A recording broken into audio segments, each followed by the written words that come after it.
Seja muito bem-vindo ao podcast Crer para Viver. Esse é o nosso episódio de número 88, continuando com o tema Soberania Divina e o Problema da Liberdade, hoje parte 5. Eu sou Timóteo Madaleno, eu sou psicólogo, doutor em psicologia pela UNB, eu tenho uma formação em teologia pastoral e urbanidade e sou professor de psicologia e educação do Instituto Federal de Goiás, no campus Goiânia. Junto comigo, o professor Cláudio Ivan de Oliveira, ele também é doutor em psicologia pela UNB, ele é professor de História e Epistemologia da Psicologia da PUC de Goiás, ele também ministra uma disciplina na PUC chamada Sociedade e Subjetividade no Mundo Contemporâneo. O professor Cláudio tem uma formação em Teoria Social e também uma formação em Teologia Pastoral e Urbanidade. O professor Anderson Clayton Pires, ele é filósofo, ele é sociólogo e teólogo, ele tem um doutorado em Sociologia pela Universidade Federal do Rio Grande do Sul. Ele tem um doutorado em Teologia e Hermenêutica Bíblica pela EST, de São Leopoldo do Sul. Bem, vamos retomar o nosso tema, né? Só comentando rapidamente, nós tivemos algumas pausas nos nossos episódios, a gente ficou um tempo sem fazer algumas estreias, pausas um pouco maiores, a gente está mais animado agora com o retorno, né? Nós tivemos problemas de natureza técnica, não temos bastante material, muita coisa para conversar, alguns problemas técnicos, estamos animados hoje começando num lugar diferente, num estúdio novo, onde a gente foi muito bem recebido, por sinal, e a gente está bastante animado com esse recomeço aqui. A gente espera muito que, a partir de agora, a gente volte ao normal toda semana com estreias no Spotify, nas plataformas de áudio, toda terça às 17 horas, e no YouTube, todo dia amanhecendo, bem cedinho, às 5 da manhã, pelas quartas-feiras, né? Vamos retomar nosso tema. Da última vez, o senhor deu quase que um apontamento para a gente caminhar para um desfecho do tema sobre a soberania divina e o problema da liberdade. Lembrando que a gente está caminhando com esse tema já há bastante tempo, do tema mais amplo, né, sobre a soberania divina, e depois a gente veio afunilando em subtemas. Tá? Então, eu acredito que hoje seja o último episódio desse subtema sobre a soberania divina e o problema da liberdade, e depois a gente vai falar de soberania divina em um outro tema, que é o problema do sofrimento, na sequência, a partir do próximo episódio. Né? Então, vamos retomar. Quem quer começar hoje? Professor Cláudio?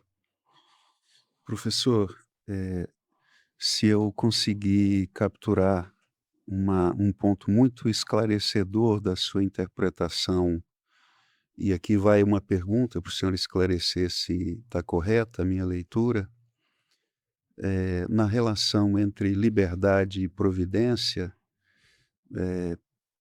porque ao longo da história o senhor chamou atenção para o fato de que sempre houve uma dificuldade de compatibilizar essas duas variáveis, né? Por exemplo, o calvinismo esmagou o espaço da liberdade, não é? Mas o senhor fez uma afirmação que eu acho que o senhor poderia explorá-la. O senhor disse: "A providência não interfere nas escolhas dos indivíduos, ela interfere em fatos da história". Eu me lembro quando nós falamos do problema da liberdade, em um dos textos um dos artigos do senhor que nós apresentamos, o senhor falou de um autotensionamento do ego diante de uma realidade moral. Tem o polo do bem e do mal e a escolha do indivíduo em autotensionamento. Então a liberdade como escolha moral fica preservada. Não há interferência da providência sobre a liberdade do indivíduo. No entanto, o senhor chama atenção para o fato de que a providência interfere em fatos, fatos da história, não é? Fatos, talvez, da nossa biografia também. Então, eu queria que o senhor esclarecesse esses 2 pontos. Eu tive a intuição de que o professor iria me fazer essa pergunta. Essa pergunta aqui, eu tenho certeza que não vão voltar a essa questão, porque houve uma distorção no conceito, porque o conceito ainda aparece de forma muito discreta no Novo Testamento. Paulo diz que foi para a liberdade que Cristo nos libertou, mas ele explora pouco a natureza dessa liberdade, e ele explora muito pouco também a teologia da liberdade, ou a antropologia da liberdade, melhor dizendo. Não a teologia da liberdade, mas a antropologia da liberdade. Então, a relação entre liberdade e salvação e processo histórico salvífico foi sempre muito um tema confuso para os calvinistas. Eles, não sei de onde e como que eles fazem isso,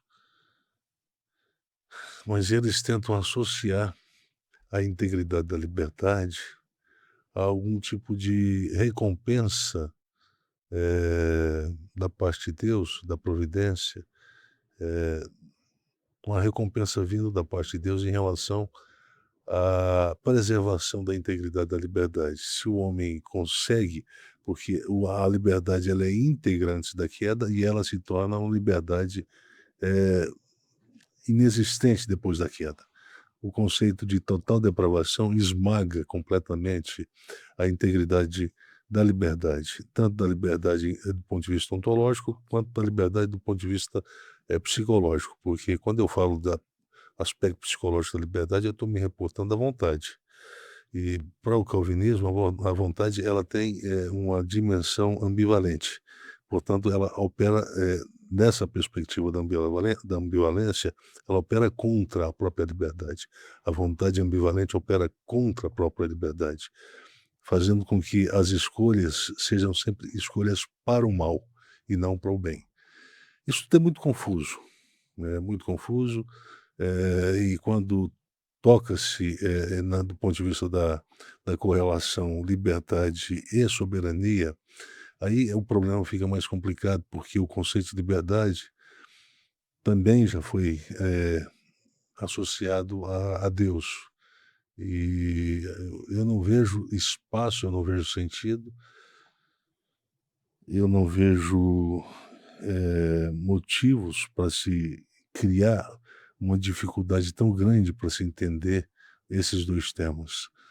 Bem, se Deus tem liberdade, então Deus tem uma polaridade de ser. Então Deus não é invariavelmente bom. Ele é um ser ambivalente. Eu tenho que dar razão para a interpretação do Carl Gustav Jung, no livro Resposta a Jó, aquela interpretação clássica que ele faz. Porque ele, ao mesmo tempo que tenta salvar o Jó, ele quer também assassinar o Jó. E por que ele age de forma tão estranha, tão contraditória? Porque há uma ambivalência. Só que a ambivalência não é da liberdade, a ambivalência é da vontade. Portanto, portador de uma vontade ambivalente, Deus se torna, então, portador de um comportamento que é aparentemente contraditório. Então, quando se fala que Deus é livre, se tem que pensar bem o que está falando. Porque a liberdade é escolha, e diz o Novo Testamento que em Deus não há variação de mudança. Quando se fala de mudança, se fala de escolha, ou, melhor dizendo, se fala de estrutura ontológica. Em Deus não há variação, porque Ele é o mesmo hoje, amanhã e será sempre o mesmo. Não estou querendo aqui me reportar com isso ao conceito de eternidade, que é um outro tema. Mas se pensando na perspectiva da linearidade, significa que da forma como Deus atuou no passado, significa que os fatos mudaram, a interpretação dos fatos mudaram, mas o Deus que controla a vida, a história e faz uma orquestração a partir desses fatos, nesse processo linear e escatológico da história, esse Deus não muda. Portanto, ele não amanhece de mau humor, dizendo, bom, hoje eu não tomei o meu remédio que estabiliza o meu humor. Portanto, hoje existe uma disposição latente em ser mais severo com a humanidade. Ou hoje não, hoje eu quero ser mais sentimentalista com a humanidade. Afinal de contas, ontem os Estados Unidos foi lá no Japão e explodiu 2 bombas lá, né? Ou explodiu uma bomba em sequência de uma outra. Então, Então hoje eu vou ser mais sentimentalista com a humanidade, eu vou ser mais paternalista com a humanidade. E esse conceito então que a gente tem de Deus, essa versão paternalista, que é obrigada a ceder espaço para o conceito de liberdade. Deus é livre, Deus vem, Deus nos ajuda, Deus interfere. Bem, existem vários problemas dessa interpretação. Se Deus interfere, ele não interfere porque ele é soberano, ele interfere porque ele não respeitou aquilo que ele criou. Ele cria o homem com liberdade, ele cria o homem com vontade livre, e agora ele fica o tempo todo interferindo. Eu faço uma escolha e ele interfere, para que a minha escolha não me leve para o caminho pior. Bem, eu me lembro que certa feita alguém me fez esse questionamento, né? Falou assim: "Olha, mas se Deus sabia que ia dar em tudo, que eu ia passar tudo isso que eu estou passando, que a minha vida ia virar uma tragédia, uma desgraça como está, por que que ele não interferiu?" Eu falei assim: "Mas aí fica fácil. Bem, você faz as escolhas, se a sua escolha aponta os fatos para uma direção que você não quer, aí Deus tem que sair à sua disposição e tem que consertar, os fatos indesejáveis que a sua vontade produziu na sua liberdade para que ela procedesse com escolhas que não fossem as melhores, a que causou, portanto, uma sequência de fatos indesejáveis." Aí fica muito fácil. Bem, eu não posso falar exatamente quem é a pessoa, mas é uma pessoa que eu tive contato há alguns anos atrás, mais ou menos uns 20 anos atrás. Infelizmente, esse equívoco está presente. E de fato, a liberdade ela é uma espécie de predicado intocável, um predicado humano intocável. Nós não podemos entender que a liberdade ela é alguma coisa que pode ser alterada e que Deus pode atropelá-la, a bel prazer e etcétera. A liberdade trata de um fenômeno. Que fenômeno trata a liberdade? A engenharia das escolhas. Só que são escolhas morais, não é qualquer escolha. Se trata de um conjunto de, fatores que, criam uma certa dificuldade, e uma dificuldade sempre de escolha, de interpretação de possibilidades, e que torna a liberdade responsável. Por isso ela tem que analisar, as consequências escatológicas da análise que faz de cada opção, de cada escolha que se tem. Isso é uma coisa que, quando se pensa em liberdade, necessariamente, a gente tem que associar, né, a liberdade a essa engenharia de escolha. Engenharia é uma construção, a construção pressupõe, um conjunto de procedimentos a partir dos quais são instrumentalizados pela escolha, são instrumentalizados, possibilidades a fim de que eu tome uma decisão que possa ser, responsável na sua execução e que possa trazer mais benefícios do que malefícios. Então isso é próprio do ser humano, isso é próprio da pessoa humana. Agora veja bem, quando eu analiso dessa forma e aplico isso tudo a Deus. Então, Deus é livre? Não, não, né, esse conceito não é aplicável em Deus. Eu vou usar o conceito aqui, eu vou fazer uma leitura aqui, que eu acho que é interessante. É importante a gente ter consciência disso aqui. A liberdade é um fenômeno paradoxal. Quando aplicada a Deus, como o teólogo da crise o faz, o Kalbar, ao cunhar a expressão liberdade de Deus, o conceito liberdade se mostra obscuro, insuficiente e inapropriado. Enquanto a ambivalência moral do eu pode ser considerada um traço endógeno operacional da liberdade, quando pensado antropologicamente, o mesmo não se pode fazer quando Deus é colocado como foco de uma análise ontossemântica, né? Isso porque a mobilidade operacional da vontade implica a variação potencial das engenharias das escolhas morais, uma constatação que acaba por apontar a existência de uma dicotomia intrínseca na identidade do eu do agente moral. Esse fenômeno se torna hermético à medida que ele preconiza a mutabilidade endógena, uma mutabilidade que acontece no conteúdo, na natureza da própria liberdade, do próprio detentor da liberdade. Deste modo, se torna inapropriado aplicar o conceito de liberdade em sentido teontológico, em relação ao próprio Deus. Haja vista que Deus não pode sofrer variação ôntica e pender ao que lhe é naturalmente antagônico, ou seja, Deus não pode variar para o mal. É válido endossar, portanto, as palavras do filósofo medieval, o Scott Erugenos, quando diz que Deus está para além de toda conceituação. Liberdade é um conceito inapropriado para se falar de Deus. Ponto. Isso aqui é uma coisa que tem que ter clareza. E até quando os calvinistas usam o conceito para falar, porque eles também fazem isso de forma desavisada, irrefletida, irreflexiva, eles precisam pensar exatamente quando pegam um conceito e tentam colocar Deus dentro dele. E aí que eles cometem um problema, cometem um erro. E é o erro de natureza interpretativa, ou compreensiva, melhor dizendo. Deus, como soberano, ele não interfere na nossa escolha.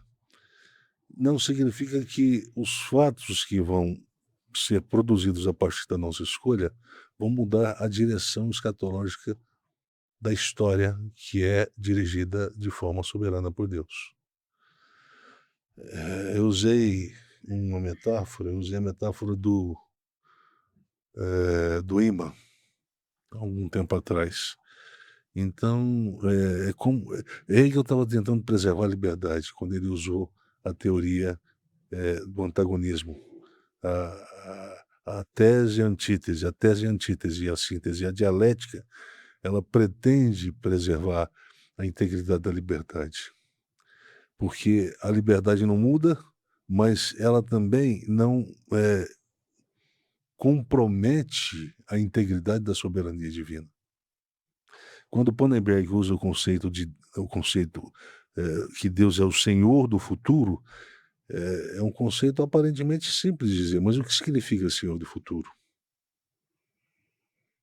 O que significa isso? Alguns podem pensar que Deus ele mantém uma rigorosa presença de uma rigorosa presença de controle sobre todas as coisas que acontecem dentro da história, dessa circunferência que nós chamamos de história, o processo histórico. Mas não, nós não podemos pensar. Alguns poderiam assim, não, sim, Deus tem liberdade, primeiro porque ele se arrependeu de algumas coisas do Antigo Testamento, de ter feito o homem, aí veio o dilúvio, etc. Não, Deus se arrependeu de alguns fatos, então significa que Deus não mantém controle sobre a história, portanto ele não é soberano. Se ele fosse soberano, então ele não precisaria exercer nenhum tipo de controle sobre os fatos. É mais ou menos o que a teologia do processo entende. A gente pode até falar um pouco, um dia, se quiser, sobre a teologia do processo. E podemos também falar sobre a filosofia do Schelling, que é um filósofo que também contrapôs um pouco a filosofia da história do Hegel. Eu acho que é interessante a gente pensar o que essa turma falou, o que eles pensaram, porque boa parte dos movimentos que estão sendo produzidos por equívoco de natureza cognitiva está afetando a psicologia da fé de muitas pessoas. E isso tem levado a muitos, não significa não é o abandono da fé ou dos postulados da fé, significa a despotenciação ontológica. O que significa despotenciação ontológica? A supressão progressiva e linear de uma caminhada que poderia ser uma caminhada de fé e para fé e a favor da fé, mas que ao mesmo tempo opera contra a fé e que vai gerar o sumiço da própria fé. Esse é o movimento da apostasia. Então, quando mal compreendido esse tema, ele afeta de uma forma tão letal a psicologia da fé, que não tem como você manter os postulados acerca da própria fé sustentáveis ou em pé. Então, você é obrigado a abdicar deles, porque, do contrário, você é pego em uma grande contradição. Então, se eu falo que o homem é livre e Deus é soberano, e se Deus é soberano, a liberdade do homem é um fato menos importante na construção de uma salvação humana na história, portanto, quando Deus tiver que interferir, ele vai interferir, eu diria o seguinte: por que que a liberdade foi construída? Por que ela foi criada? Por que que ela é dada ao homem e ela é respeitada? Por que que Deus sai de cena no Éden para deixar o homem e a mulher livre para errar? Isso não seria, compreendendo dessa forma, não seria masoquismo da parte de Deus, sadomasoquismo da parte de Deus? Abandona, porque eu não entendo que nós podemos pensar em liberdade plena, liberdade perfeita antes da queda. Existe na vontade um componente que é tensionante, autotensionante. Por isso que as duas possibilidades elas são colocadas à frente de Adão. É o fruto que, ao comer, você tomará conhecimento do bem e do mal. Mas como assim tomar conhecimento? É acesso participativo, porque a Septuaginta, ela traduz o termo usando um conceito que sugere um conhecimento mais profundo, mais interior, mais... É como se fosse o gnosco no grego. É um conhecimento mais profundo porque ele pressupõe uma participação direta entre duas personalidades implicadas no mesmo processo. Então, toda vez que se fala conheço no grego, se fala de algo assim. Esse termo vem do gnosticismo, gnosco, né? Daí vem o gnosticismo. E aquela ideia de que o conhecimento participativo é o conhecimento que torna a salvação um processo de alcance sustentável. Então, para o gnosticismo, a salvação é um processo, é um alcance, através da iluminação, de um conhecimento iluminado. Mas é um conhecimento participativo. Mas o conceito muitas vezes é usado no Novo Testamento. E quando se fala de conhecimento participativo, se fala de participação direta, essa participação mediada pela presença do Espírito. Quando Paulo fala, ele fala compreendendo que esse conhecimento ele é mediado pela presença do Espírito, pela mediação do Espírito. Agora, quando nós escolhemos, nós estamos fazendo isso de uma forma absolutamente unitária. Veja bem, não houve uma escolha coletiva ou solidária entre o casal Adão e Eva. Houve uma escolha da Eva e houve uma escolha de Adão. Deus não chama a Eva para a conversa, ele chama Adão. Portanto, é de Adão que ele se aproxima para chamar a responsabilidade da escolha feita. O problema é que nós temos uma vontade autotensionante que fragilizou esse momento da escolha, essa engenharia, esse processo de engenharia da escolha, que acabou produzindo um ambiente desfavorável. Esse ambiente pós-uso da liberdade para queda é um ambiente que torna o uso da liberdade agora mais desfavorável. Por quê? Porque agora nós temos tanto a vontade tensionante que opera contra a liberdade, quanto o ambiente se torna também um ambiente favorável a uma vontade autotensionante da liberdade. O Paulo trata isso no capítulo 7 de Romanos. É o convite irresistível desse ambiente ad extra que torna a vontade tensionante, que é um elemento ad intra, que compõe a própria liberdade, é o componente que torna a liberdade não inexistente, mas do ponto de vista operacional não consegue ter clareza nas escolhas que faz. E quando faz a escolha que é a escolha que não poderia ter sido feita, faz porque não é a escolha, não é a consciência da escolha que está sendo feita. A consciência no sentido de um exercício ponderativo da própria consciência. É a atração que é irresistível, que corrompe a própria integridade da consciência da escolha. Aquela liberdade que sangra, que o senhor falou lá atrás, lá no início, nos Sim, primeiros episódios, sim. né? Então ali não é porque nós somos impotentes para fazer o que é certo. Não, nós somos impotentes para resistir o que não é certo. Essa é a lógica. Primeiro vem a atração pelo o não permitido, pelo proibido. Primeiro é a atração para isso. E quando a atração se torna prioritária, aí a escolha correta se torna secundária. Não que eu ela não foi devo fazer o é que eu não exatamente o exatamente. que eu não deveria querer, eu desejo, eu quero. Portanto, A inversão aí, a inversão, quer dizer, o veto moral provoca atração. atração. Que foi naquele escatomoralismo, aquele artigo. Sim. É a tese do escatomoralismo. Chega um momento que isso se torna um ambiente determinante que tornará a vontade tensionante mais forte contra a liberdade. Não que a liberdade Isso. vai deixar de existir. Sim. E isso tudo é um efeito da queda. escolha feita.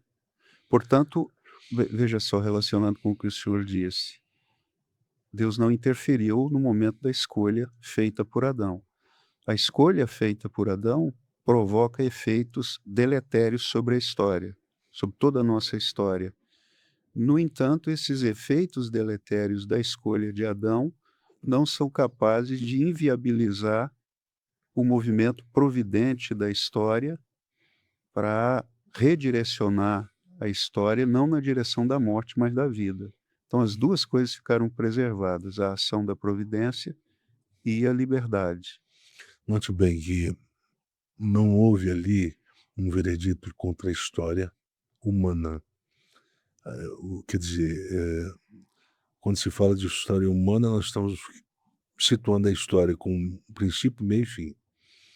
Portanto, é uma história pensada em termos linear e em termos escatológicos.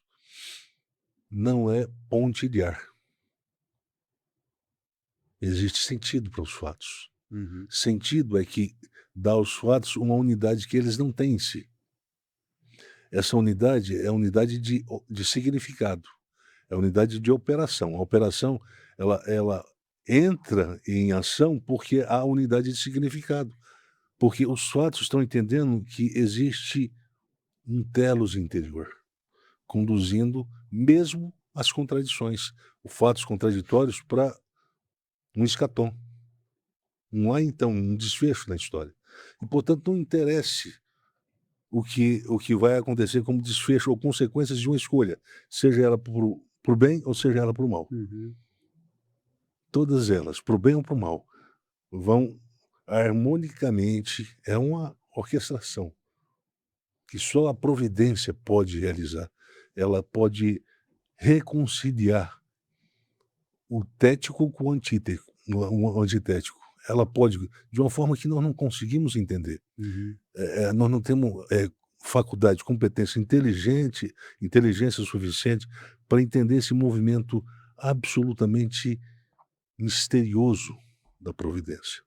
Por isso que o Lutero diz, fazendo uso da própria expressão do Isaías, verdadeiramente tu és um Deus misterioso. Por quê? Porque ele faz isso. Uhum. Porque nós temos a impressão de que para a história chegar ao seu desfecho derradeiro, não pode haver fatos que discordem, sejam autodiscordantes ou discordantes entre si. Tudo tem que ser perfeito.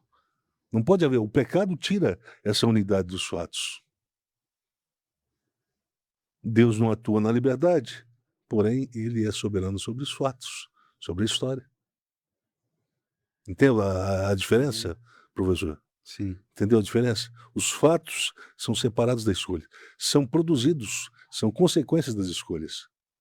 Uhum. Mas aí é que Deus opera. Não interessa o que eu vou escolher. Se é comer ou não comer o fruto. Porque comendo ou não, a salvação é garantida. Por isso que o autor de Apocalipse, pensando provavelmente nessa relação absolutamente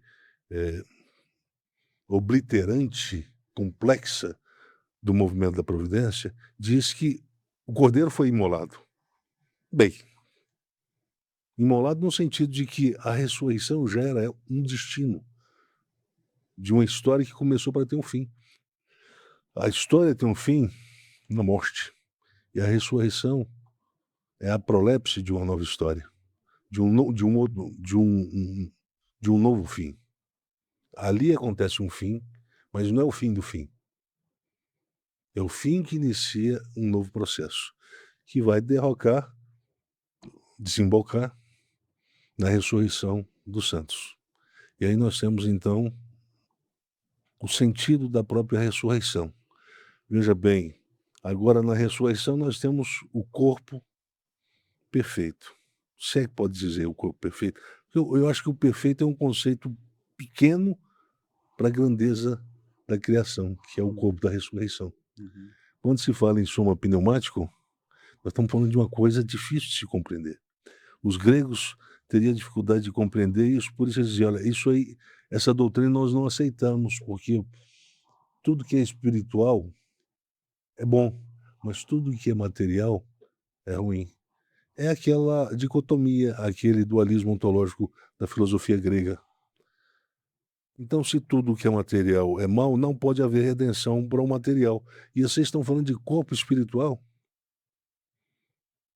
É a comunidade grega fazendo essa pergunta para o Paulo. O Paulo diz sim, é o corpo espiritual. É para esse corpo espiritual, que é o corpo da ressurreição, que não haverá mais peso de condenação. Sobre ele não haverá mais peso. Por isso que o céu será a ausência do sofrimento, a ausência das lágrimas, a ausência do choro. Por quê? Porque o corpo é muito mais do que um corpo que não se sente machucado e comprometido na sua própria natureza constitutiva. Ele não é um corpo para a morte mais. Mas, por outro lado, também, aquele que é portador desse corpo, ele tem que ter chegado a uma maturidade tal que corresponda à grandeza do corpo que ele está recebendo. Imagina uma pessoa imatura recebendo o corpo da ressurreição. Uma pessoa que não fez outra coisa a não ser assistir novela enquanto estava vivendo nesse mundo. Ou que tem uma mentalidade que em si reflete uma certa rigidez. Uma pessoa que pensa hoje o que pensava 30, 40 anos atrás. Não houve maturação, não houve maturidade, não houve crescimento. Essa pessoa mal entende o que é a salvação. A antropologia da salvação, quando a gente fala antropologia da salvação, os calvinistas ficam assim, opa, tem alguma coisa de errado nisso aí. Que a gente tem que pensar a salvação sempre numa perspectiva teológica, não antropológica. Bem, mas a salvação não é para o homem? Para a humanidade? Então é o antropos, é a antropologia da salvação. Como é que Deus opera? Apesar do pecado ter acontecido. Mas o pecado foi uma feitura da liberdade. Então, professor, uma coisa interessante, eu arrisco dizer que muita gente faz uma leitura do texto de Gênesis, do texto da queda, posso estar enganado, mas eu acho que muita gente aprendeu a ler aquilo ali e uma crença se estrutura. Nossa, naquele momento, Deus perdeu a soberania sobre a história, quando Adão comeu do fruto. O senhor está dizendo que, em momento algum, a soberania de Deus foi questionada, porque esteve em xeque. Porque a soberania não interfere na liberdade, aquilo é uma ação da liberdade. Mas em momento algum Deus foi pego de surpresa pela criação, é isso que o senhor está dizendo. É isso. E a teologia do processo está querendo chegar a essa conclusão. E colocar Deus menor do que o processo. Uhum. O processo é maior do que Deus. Então Deus acaba se tornando um Deus diminuto, escravo da lógica misteriosa que faz de um processo ser um processo tão esmagador Uhum. e obscuro do ponto de vista da sua finalidade, né? Houve uma época aqui que surgiu um movimento tentando popularizar um pouco essa teologia, mas é um movimento que foi protagonizado por um pastor lá de São Paulo. Ele é um pastor pentecostal, depois mudou. Me disseram que agora ele é liberal, mas eu nem sei se ele sabe o que significa ser teólogo liberal. Acho que não. Acho que ele não sabe o que é isso. Provavelmente não. Ele não estudou, não sabe o que significa. E aí fica usando o conceito inapropriado. A teologia do processo é uma coisa mais complexa de se entender, né? Mas Deus, ele é soberano. E quando se fala que ele é Senhor do futuro, significa que não haverá nenhum fato construído na história de trás, que está em movimento no presente, que vai se desconectar do futuro. Uhum. O futuro tem um destino garantido. Não importa o que aconteceu lá e o que está acontecendo agora. E isso lembra um outro episódio em que o senhor falou sobre a relação entre liberdade e sofrimento. Porque se a liberdade se torna intocável para Deus, a nossa liberdade, significa que, à medida que na engenharia da liberdade nós fazemos escolhas que nos levam em uma direção autodeletéria para nós, o sofrimento é entendido como uma parte que não pode ser eliminada da história. O sofrimento tem que estar presente na história, porque se tirar o sofrimento significa que a liberdade foi tirada. Me lembro. Portanto, há um sistema que está se harmonizando e matando Nessa as relação que é charadas, uma né? relação dialética. Exato, Liberdade e sofrimento. exato. Então, o momento do sofrimento, para quem entende essas afirmações, jamais pode ser aquele momento em que você pergunta onde é que estava Deus, onde é que está Deus, onde estava Deus, né? Naquele momento ali.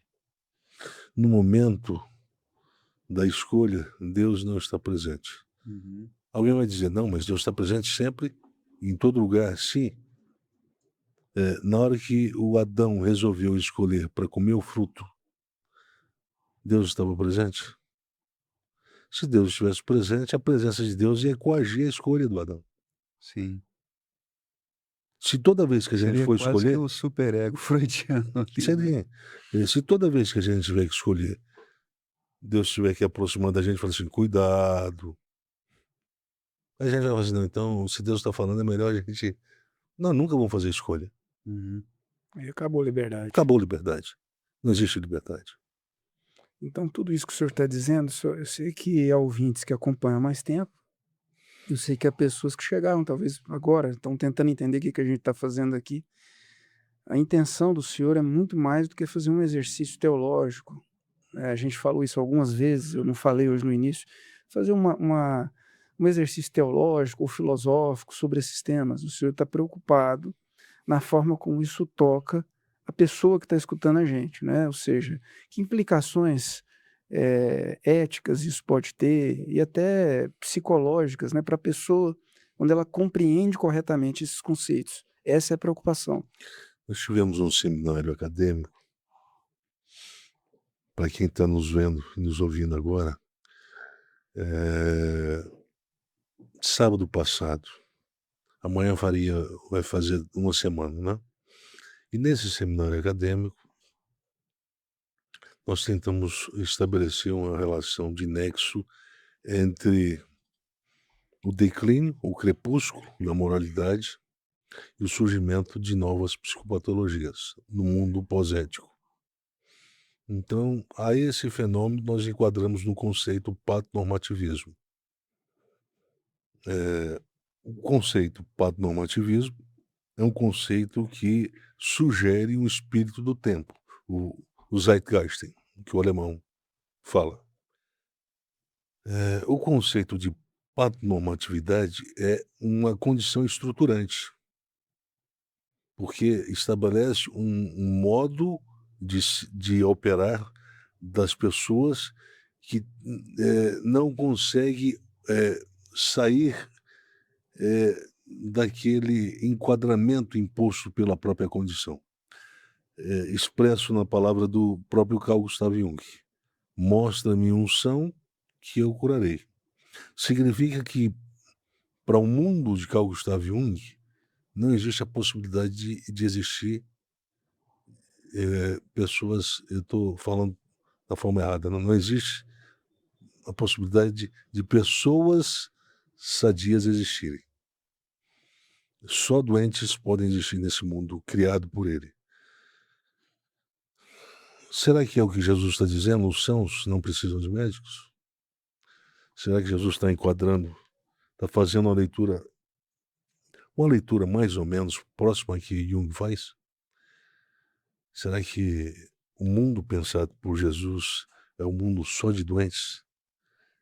Bem, de fato é um mundo só de doentes. Essa convergência há com Jung, mas são doentes que podem alcançar a cura. Só que Jesus diz que a cura ali não se alcança com tratamento psicoterapêutico. Não que eu queira dizer que não se possa procurar, mas a base da cura ali é a própria fé. Porque não é na psicoterapia que a natureza mais redentiva que há na psicologia humana nasce, que é a esperança. A esperança é filha da fé. Então, toda vez que a gente pensa esperança no Novo Testamento, nós temos que entender que a fé, ela tem uma natureza projetiva. Se a gente tira essa natureza projetiva da fé, a fé deixa de ser fé. O que é a natureza projetiva da fé? É transcender o presente à medida que um futuro aponta-se como possibilidade. Só que é uma possibilidade alcançável. Não é uma possibilidade inalcançável. O conceito de futuridade sugere exatamente isso.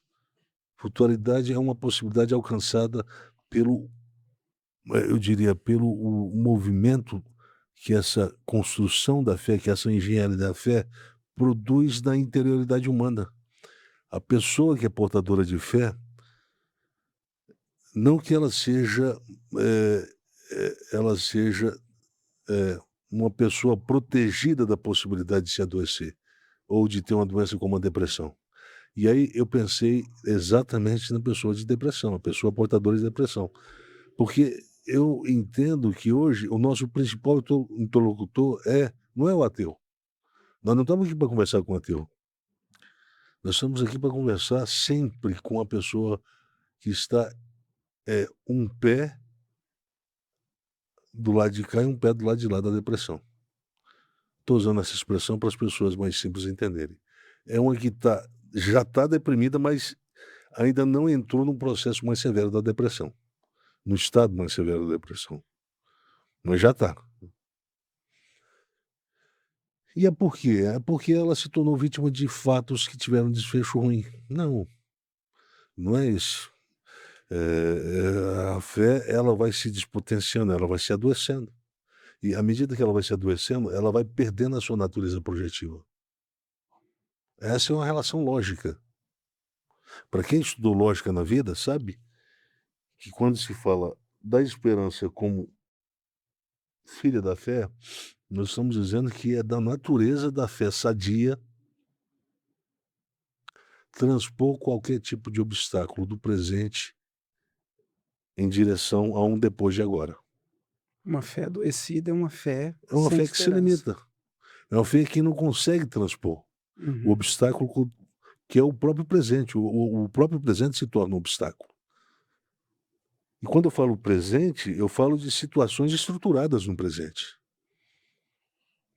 A falta de perspectiva, de se pensar uma possibilidade de se reescrever o que está aí.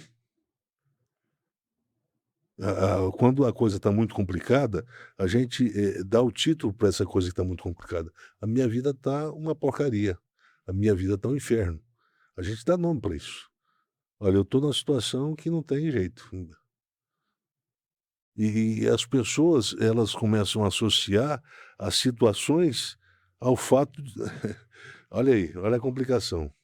Começam, relacionar e associar os fatos que são de natureza negativa a um Deus que provavelmente está dormindo enquanto o barco está submergindo. Não foi a experiência próxima a isso que teve os discípulos com Jesus no barco? Sim. Nós estamos aqui, ó, para morrer, e o Senhor está aí, ó. Parece que ignorando o fato de que a situação é uma situação complicada, não é para brincadeira.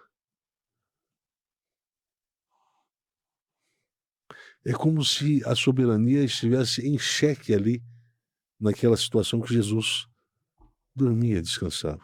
Professor, eu me lembro de uma pregação sua sobre exatamente sobre esse texto. O senhor lança uma perspectiva exegética nova, não é? Eu assisti essa passagem exatamente na novela Jesus, da Record, não é?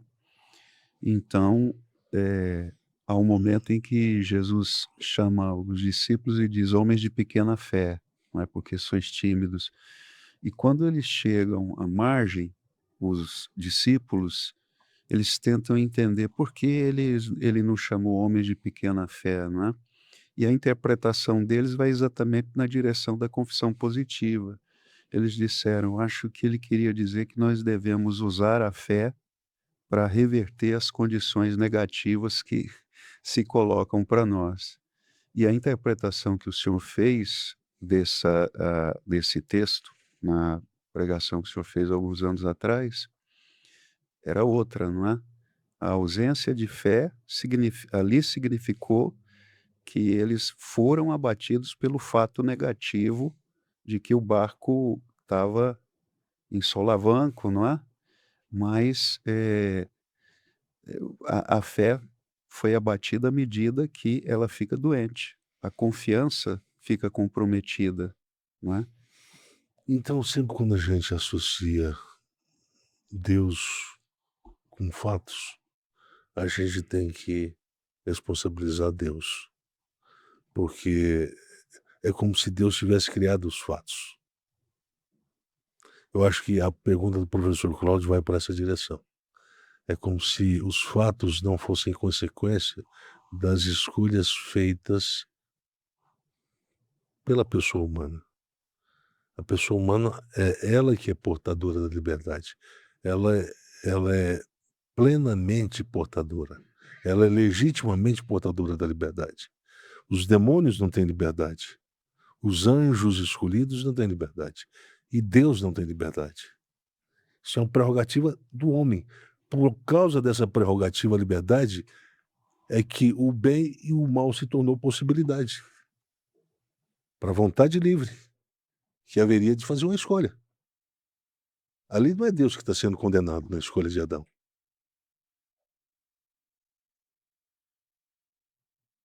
E ali também não são os demônios que estão sendo condenados. Esses dias eu vi um rapaz, veio conversar comigo, eu não quero falar o nome dele, porque é pessoa próxima. Ele diz, mas por que nessa salvação Deus não inclui também os demônios? Por que Deus não salva também, não usa de misericórdia para todos os demônios no juízo final? Assim, eu acho que você compreendeu muita coisa errada do que você leu da Bíblia, quase tudo, provavelmente, né? Primeiro porque o juízo final tem que ser melhor compreendido, porque o que vai ser tratado lá são pessoas humanas, não são demônios. Existe uma mitologia que fala só sobre a queda dos demônios a partir das escolhas que eles fizeram? Onde é que está na Bíblia? Não, está na Bíblia não tem não, mas na mitologia tal tem. Se não, mas tudo bem. Vamos considerar aqui que a mitologia tem a sua liberdade de construir um enredo de fatos para justificar certas proposições teológicas que ela apresenta.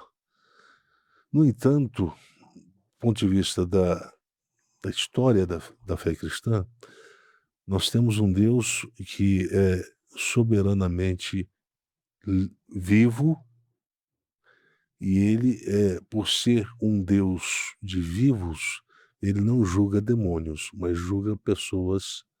Esse é o tempo, esse é o conceito. Vivos porque julga pessoas. Os demônios não têm vida. Por isso Deus não julga os mortos. Existem várias dificuldades. Primeiro que nós não temos acesso a uma conversa entre Deus, o Satanás e seus demônios, uma conversa que Deus dissesse para ele: olha, vamos fazer o seguinte, eu vou dar uma ordem para vocês. Se vocês descumprirem essa ordem, vocês todos vão estar condenados para o inferno. Daí nós vamos ter um Cristo que vai ser levantado no Calvário para salvar vocês. Nós não temos essa informação na Bíblia. Essa informação existe, mas quando Paulo faz uso dela, ele se reporta à humanidade. E quando se reporta à humanidade, ele se reporta a quê? A história da queda em Adão, no primeiro Adão. Não há ali informação de que o demônio, o Satanás e seus demônios estejam presentes, ou que possam ser partícipes dessa história. Entende? Então, demônio não tem liberdade, Satanás, o diabo não tem liberdade, porque se ele tivesse liberdade, ele poderia se converter. Ele poderia dizer: não, a partir de hoje eu quero ser santo. A partir de hoje eu quero fazer só o bem. Podia variar para o bem, né? Ele poderia variar para o bem, não pode. Essa é uma possibilidade que ainda existe, tanto para o diabo quanto para os seus demônios. Deus não pode variar para o mal. Então a liberdade não faz sentido ser colocada para Deus. Agora, o homem sim. A redenção é só para a humanidade, para o homem. Por quê? Porque ele pode variar, porque existe uma vontade tensionante que pode impulsionar a liberdade, tanto para a luz do bem, quanto para a obscuridade do mal.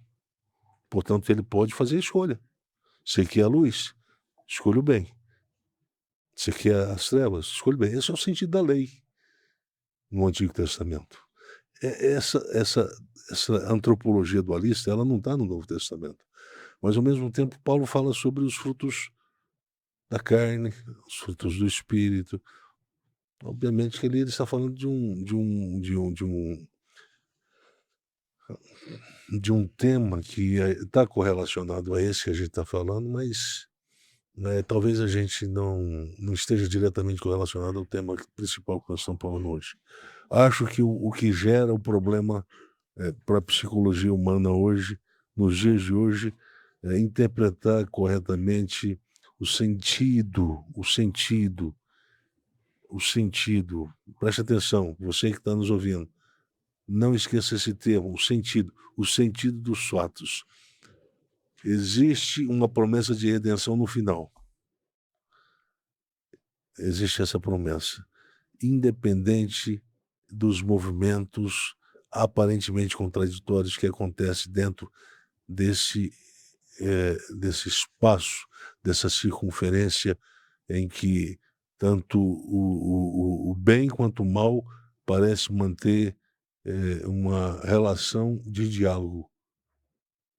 Uma relação de diálogo. A gente compreende a natureza de determinados fatos que são aparentemente do mal, a gente entende que eles em algum momento acabam favorecendo a presença, o ressurgimento do bem. Foi assim, isso é contado em histórias. A história do José é contada nessa perspectiva. Quer dizer, olha bem, o Adão cai e peca, a humanidade sofre as consequências. Mas qual é a promessa para essa humanidade que sofre essas consequências de uma queda? É a ressurreição. Olha, o corpo, o tipo de existência que nos foi constituído antes da queda é inferior ao do corpo da ressurreição. Nós tínhamos um corpo mortal antes da queda. por mais que a gente não pecasse, o corpo continuaria sendo mortal. Por quê? Porque é a Constituição. E Deus coloca lá no meio do Éden uma árvore que tem um fruto, o fruto da vida. É uma árvore que torna-se necessário mesmo para o Adão, mesmo imaginando hipoteticamente que o Adão não pecasse, ele teria que fazer uso desse fruto, porque ele não era nem imortal, ele não tinha imortalidade naquele corpo, era imortal por causa do fruto.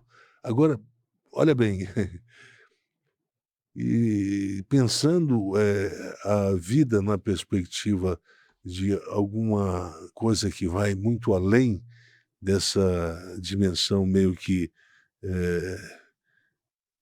futuro, o presente sem futuro, quer dizer, a gente pensa um presente que não acaba nunca mais, a gente pensa no infinito, aí a gente pensa, isso é imortalidade, né? A imortalidade, um corpo imortal, um corpo que não acaba, um corpo que não morre nunca. A gente não poderia pensar isso lá no Éden, antes da queda. A gente só pensa isso depois de um corpo que passa pela morte, que é o corpo de Jesus Cristo, que passa pela morte, que é um evento vicário, que dá sentido vicário à história decadente da humanidade, que escoa para o Calvário, e do Calvário nasce com promessa de imortalidade. Então, Paulo diz que esse corpo mortal se revestiu de imortalidade. Por causa de quê? Por causa da ressurreição do Cristo, que deu sentido vicário para o que aconteceu lá na cruz. Não é um sangue que se verteu simplesmente. Não é um sangue que se verteu simplesmente. A questão é o que significa esse sangue vertido. Sangue vertido significa morte. É a morte. Ocorreu ali na cruz a morte de um Cordeiro Santo. Ele escolheu voluntariamente ir para a cruz. Diferentemente do que aconteceu no Antigo Testamento. O que era escolhido lá no Antigo Testamento para ser levado para o sacerdote para expiar o pecado dos judeus? Os novilhos. Os novilhos diziam, me leva lá, eu quero morrer. Não. Eles não faziam escolha, mas Jesus fez a escolha. Mas não foi por causa do pecado do professor Cláudio, no ano 26 do terceiro milênio. Foi por causa do estrago produzido pelo Adão no Éden. É esse o problema que Paulo vê e que a morte resolve o problema, porque ela simplesmente neutraliza o efeito dessa morte. Agora, a morte, a vida não produz mais morte. A vida da morte, não, a vida humana, que é uma vida para a morte, não vai produzir morte para sempre. Portanto, lá no hebraico, o morrendo morrerás, ela traça mais ou menos um destino da própria vida. O destino do Freud, o destino de que a finalidade da vida é a morte. Não, há uma inversão que acontece. A partir da morte, essa lógica da mortalidade, da vida para a morte, que destina toda a humanidade para a morte, agora encontra uma nova mensagem. Agora, da morte, de uma vida destinada para a morte, que morreu, nasce um corpo que não está mais condenado para a morte. Uma natureza de vida que não está mais condenada para a morte. Não é só o corpo. É a maneira de ser desse corpo. É o modo de vida que esse corpo ostenta daqui para frente. Então, veja bem, é uma coisa muito mais gloriosa, é uma coisa muito mais importante, porque existe a possibilidade, não vou dizer de participar da eternidade, porque o conceito de eternidade é um conceito muito complicado de se entender. Porque quando a gente diz assim, a gente vai começar a eternidade depois da ressurreição, isso fica complicado de entender. Isso é complicado de entender. Por quê? Porque a eternidade não tem como começar. Quando começa a eternidade é porque não é eternidade. Porque a eternidade pressupõe o não começo. Ausência do tempo. É a ausência do tempo. Por que a ausência do tempo? Porque a eternidade pressupõe a não presença de um movimento. E o tempo gera um movimento, gera a hora, gera a cronologia. E gera também essa variação na cairologia. Ora é um tempo de bem, ora é um tempo de mal, ora é um tempo de paz, ora é um tempo de guerra. Gera essa variação também. Não é só na cronologia, não é só no tempo percorrido cronologicamente, mas num tempo vivido qualitativamente. Ora a gente está em paz, ora a gente está em guerra, em conflito. Percebe? Então, isso tudo são efeitos de uma vida submetida à lógica do tempo. A lógica do tempo que produz um movimento, produz movimentos que vão agora caminhar de forma conflitante. Não vai haver uma harmonia, só tempo de paz e só tempo de guerra. Vai haver tempo e paz e tempo de guerra. Então, vai haver a harmonização dos contrários. Eclesiastes, o sábio, diz muito bem, é tempo disso e tempo daquilo. Ele coloca em foco experiências contraditórias. E diz, olha, tudo isso faz parte dessa cairologia que acontece dentro desse circunstância de vida que abarca tanto da queda quanto da morte que acontece no Calvário e que é de natureza vicária. Não tem nada de político nela. Não tem nada de político nela.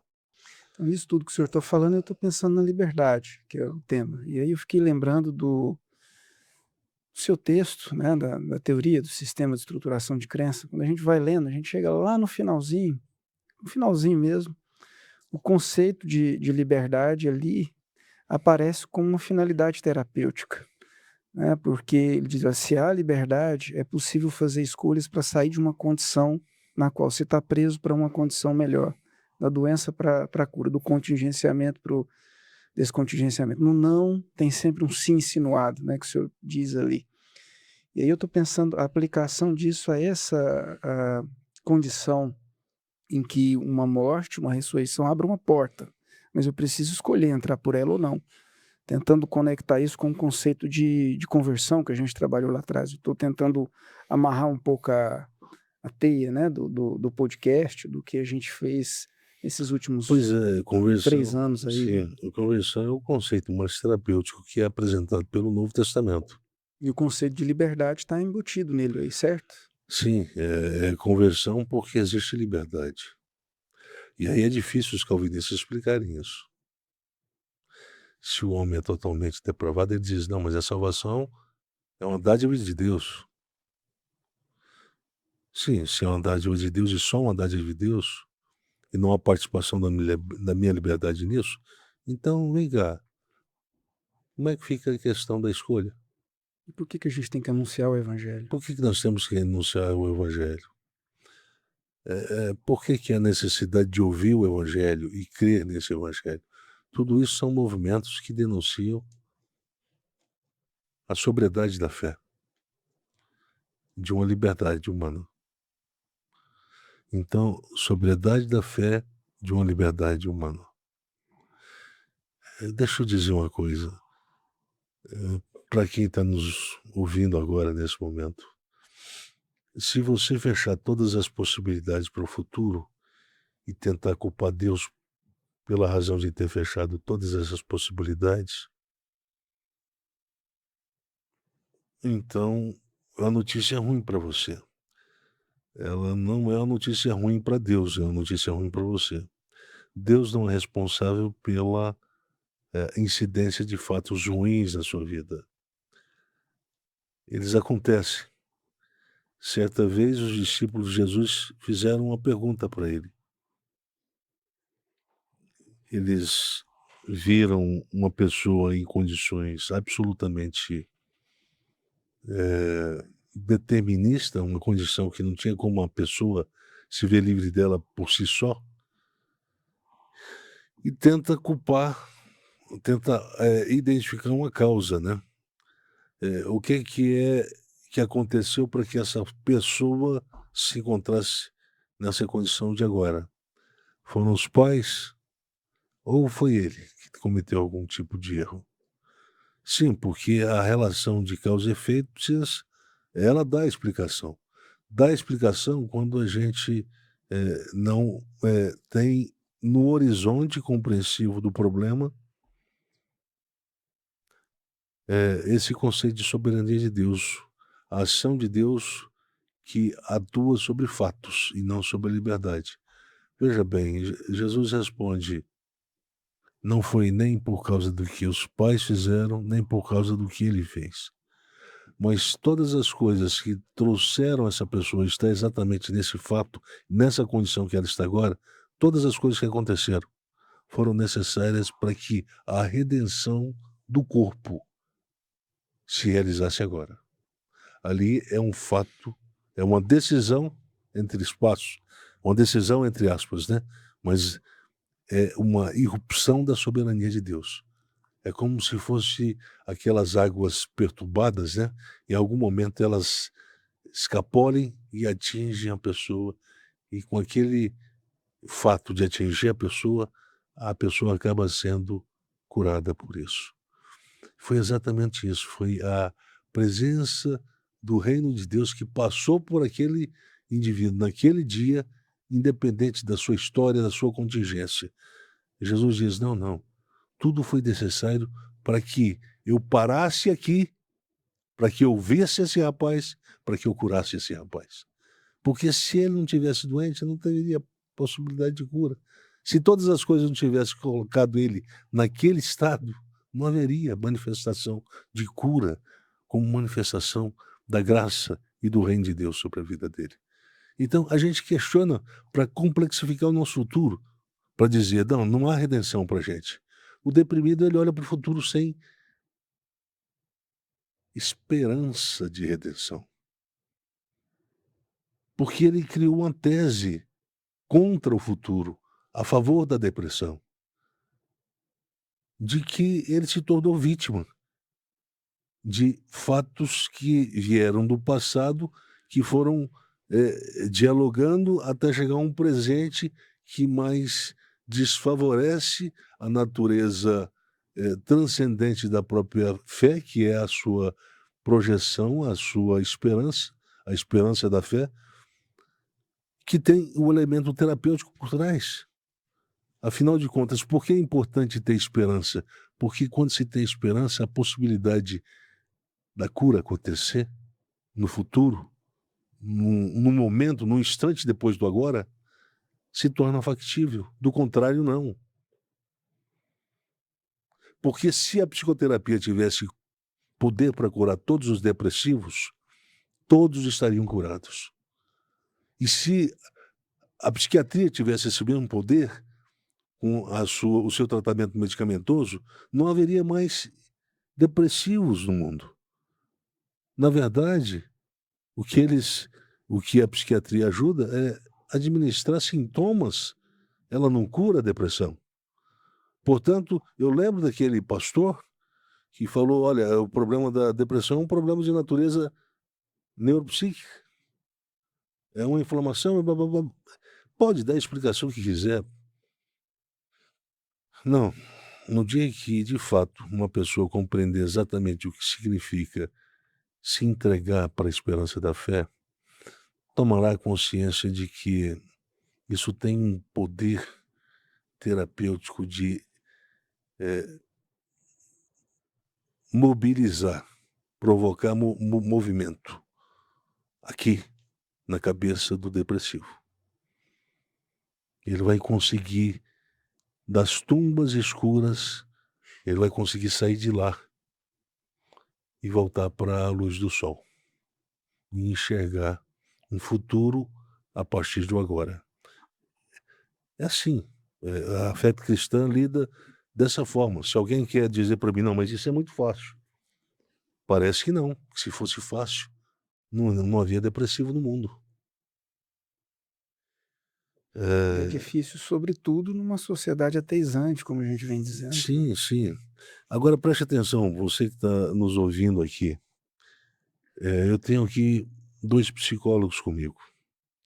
Eu tenho um professor, Timóteo, que é psicólogo, um doutorado em psicologia pela Universidade de Brasília, e eu tenho aqui o professor Claudivan, talvez um dos professores mais impressionantes e gabaritados que nós temos nesse país hoje. E os outros psicólogos não precisam ficar com inveja, mas ele tem uma leitura que eu nunca vi nenhum outro psicólogo nesse país ter algo próximo. São 2 psicólogos. Eles estão aqui, eu estou falando para eles. Eu tenho absoluta certeza que, em sobriedade, nenhum deles vão ter condição de me refutar. Não tem como me refutar. E não é porque eles se tornaram submissos ao discurso da fé cristã. Não. É porque na experiência pastoral nós vimos isso. Pessoas que tiveram, de fato, a experiência de esperança da fé, e daquelas que não tiveram. Daquelas que fizeram de conta que tiveram, mas não tiveram. Essas caíram em depressão numa gravidade, né, muito maior. Levaram-se algumas pessoas com as quais a gente conviveu lá, né? Eu não sei se alguma se perdeu definitivamente, certamente sim. A gente se distanciou de muita gente, de quase todo mundo, né? Mas isso aí, eu acho que esse é um tema que nos custa caro. Eu não sei, a pergunta do professor Cláudio, ela foi pontapé inicial para nossa reflexão. Eu acho que eu respondi a pergunta do Sim. professor e deixo aqui, eu deixo aqui uma pequena passagem que eu acho que é importante para a gente finalizar, né? Nossa reflexão de hoje. Ao querer realizar o bem, o ser humano pode ser definido como livre agente. A não realização de um ideal moral da liberdade não implica a afirmação de sua impotência funcional, de natureza endógena, como acreditava Agostinho de Hipona. Não existe uma estrutura psíquica determinista, como acreditava Freud, que desautoriza a natureza flutuante da vontade, uma vontade que é ambivalente, como predicado da própria liberdade, quando ela se move para direções contrárias. Pulsões contraditórias não devem ser consideradas como reflexo psíquico de uma vontade que se afastou de sua condição natural original, como parece entender o Freud. A volatilidade é carimbo operacional da autenticidade identitária de uma vontade livre. De uma vontade livre que tem uma liberdade, que também é livre. Não é uma liberdade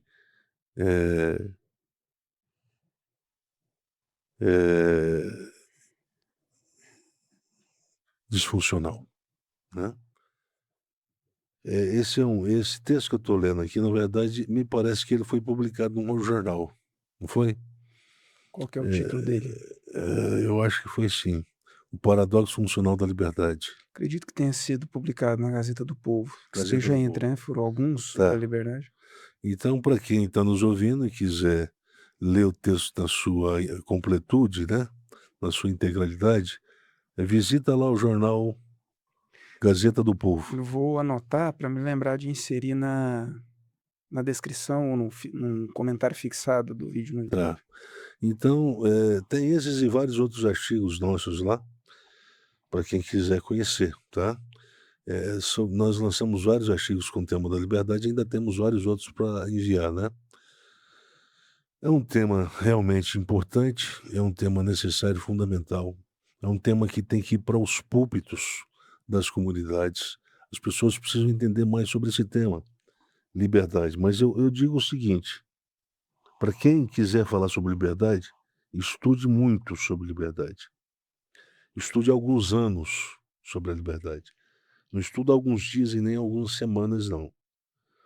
Porque eu vim entender a liberdade, mas eu estou lendo estudando sobre a liberdade desde 1993.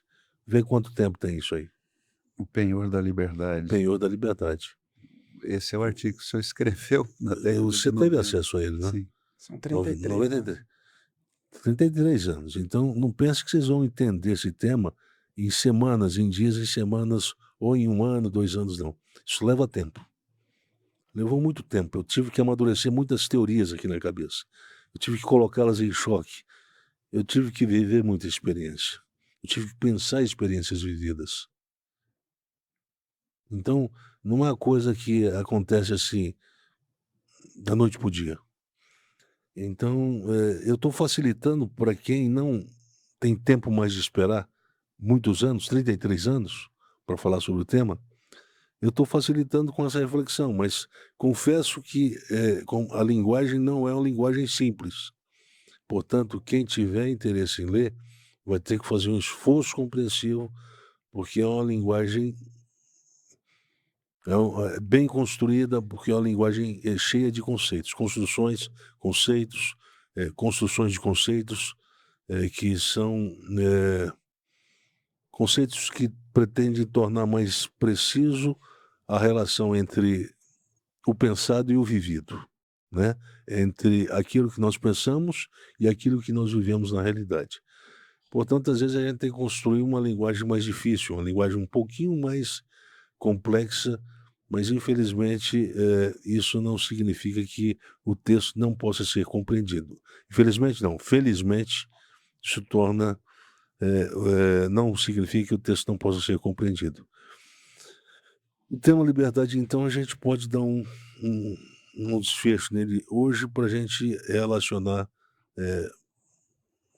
agora as variáveis providência, soberania, providência e sofrimento humano para o próximo episódio, né? Eu tinha uma coisa para falar, para ler nesse texto aqui, mas eu acho que agora já foi. Eu queria agradecer a presença dos nossos ouvintes. Finalmente a gente voltou a gravar depois de um bom tempo, tivemos muitos problemas, mas agora nós estamos na mão de uma pessoa extremamente competente. Nós temos agora o Rodrigo para nos ajudar. Agradecer o Rodrigo pela gentileza, pela forma como ele tem nos orientado a fazer esse programa, e aqui nós queremos permanecer, né? Então, obrigado pela presença do professor Cláudio. Bem, o professor Timóteo, que é o nosso chefe, né? Ele manda na gente. Às vezes, quando ele tira o correio aí, bate na gente, a gente fica. Mas quero agradecer sempre as contribuições que são extraordinárias, tanto do professor Cláudio quanto do professor Timóteo, né? E agora vamos caminhar junto. Agora toda semana nós vamos ter episódio para trazer para vocês que estão nos acompanhando aí no podcast. Seja no YouTube, seja no TikTok, como que é TikTok? Como que é o nome? Eu sou meio ignorante, né? No Instagram, no Instagram, TikTok, nós colocamos os cortes, né? é, Os episódios completos estão no YouTube, no Spotify, na Deezer, na Apple Tá Podcasts e na Amazon Music. Então isso é um tema para o Timóteo dar a resposta, né? Professor, professor Cláudio, o senhor quer declinar alguma coisa, alguma palavra? A partir da sua fala, professor, acho que eu matei uma charada que me incomoda há muitos anos. Ó, A canção Tocando em Frente, né? Eu não sei se é do Renato Teixeira ou é do Eu acho que é uma parceria do Renato com o Almir Sater. certo.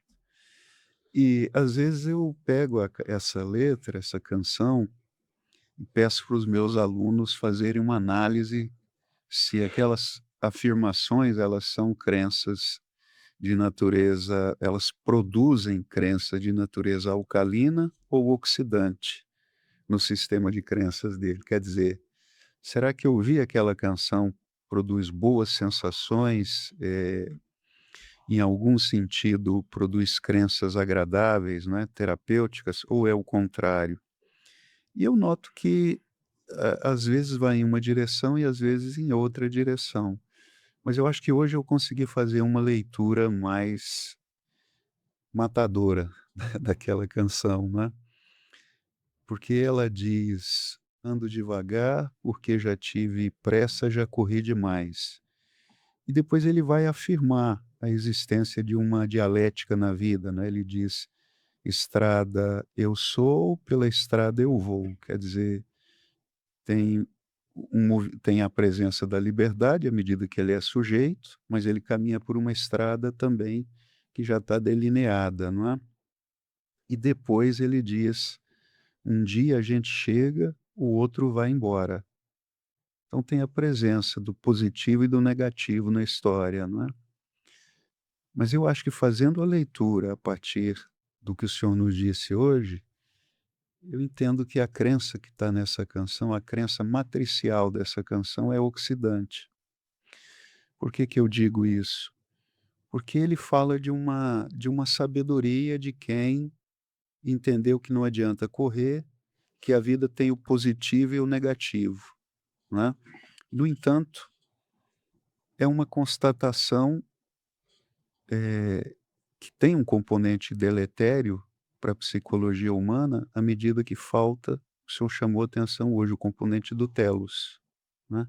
Bom, um dia a gente chega, o outro vai embora, mas para onde caminha essa história? Qual é o sentido? Qual é a maturação, não é? Então, falta o componente da esperança de que todas as coisas contribuem para o bem daqueles que, eh, então, a eu acho que a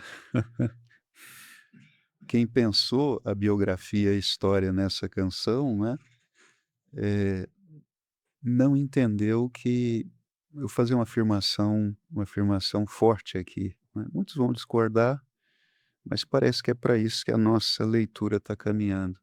Sem a fé escatológica, sem a fé de que existe um telos para o qual a providência dirige a história, nossa psicologia parece não sobreviver de forma saudável, né.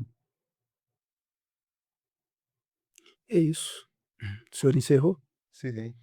Bem, então quero agradecer os nossos ouvintes. Espero que quem estava em pausa retorne com a gente agora também, né. Lembrar uma coisa que é importante, eu sempre venho dizendo que nós produzimos esse podcast sem uma pretensão de retorno financeiro, nenhum de nós aqui, isso é um compromisso nosso, né. Nós temos um compromisso de não fazer disso aqui uma forma de ganhar dinheiro, de ter retorno para nós.